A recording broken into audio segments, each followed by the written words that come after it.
same time? I live my life a quarter mile at a time. You do too. That's why we're brothers. Just when you didn't think it could get any better, huh? No matter where you are, whether it's a quarter mile away or halfway across the world, you'll always be family. One last ride.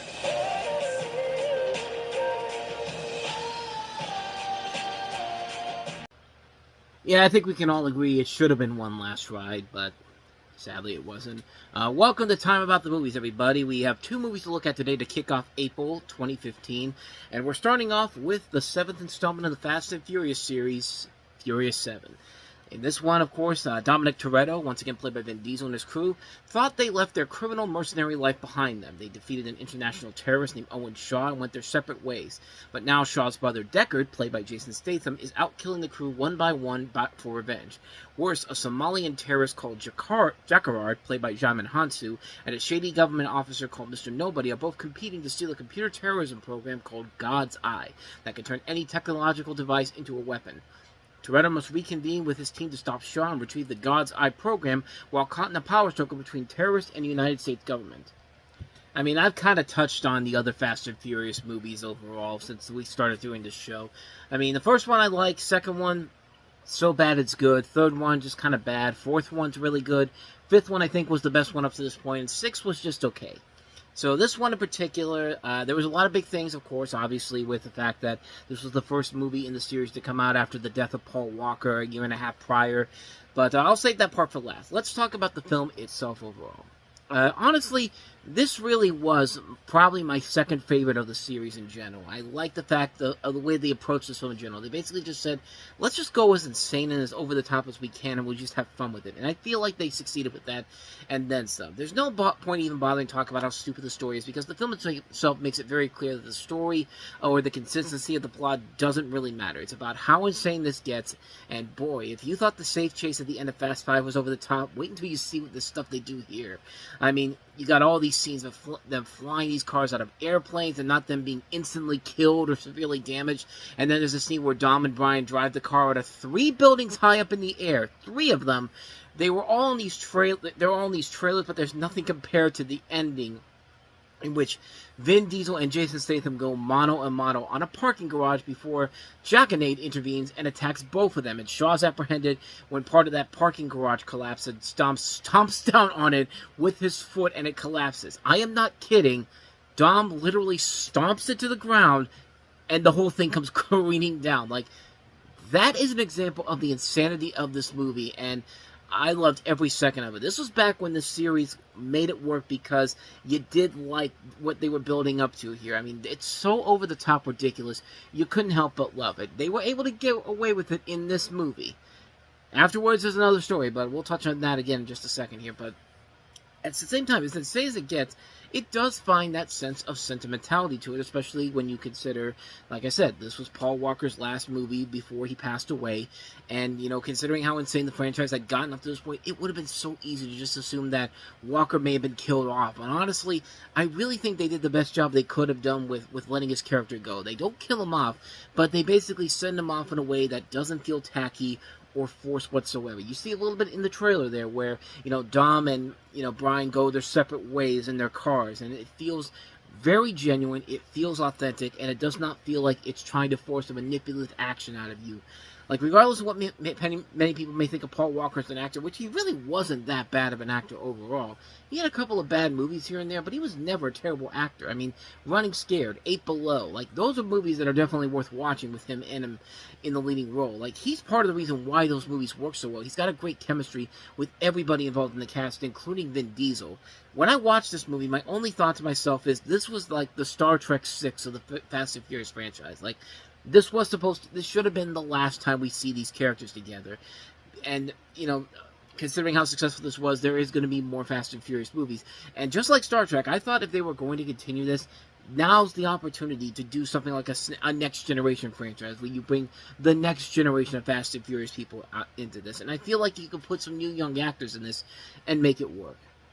they didn't go in that direction, and instead they continued on with the original guys. And yeah, almost immediately after this movie came along, that's when the series really begins, going back to its inevitable downfall. I mean, the moment Charlize Theron comes in as Cypher, that's when these cars literally go careening off the cliff, like kaboom, like, and you know, I mean, we'll touch on that as we go along with the second movie coming out in 2 years' time, the next movie coming out in 2 years' time. But yeah, this really should have been where the series should have left off. I mean, this was a movie that it's an action-packed, fun, over-the-top movie, but it also finds enough heart when it needs to do so, and humor when it makes it very fun to watch in the end.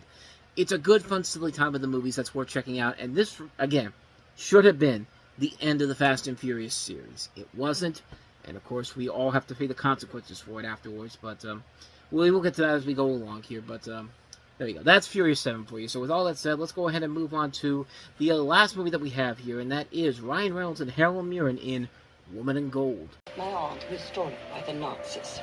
You're a lawyer. Can't you just help me on the side? It is a full-time job. Oh, can you see out of those filthy?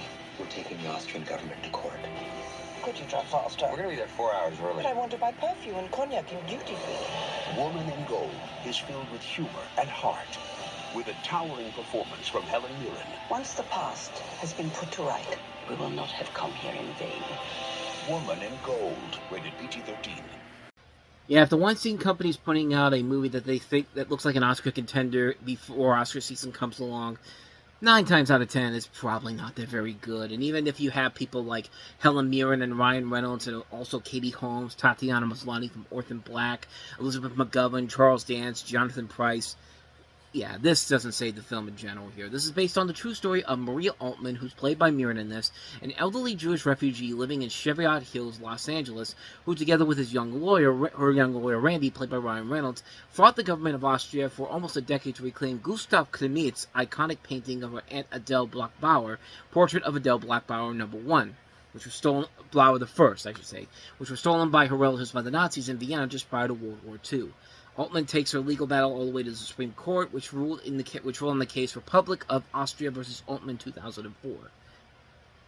Yeah, this is a movie where, like I said, it's like a movie that's trying to be like a big Oscar contender for the year. Instead, they put it on in April.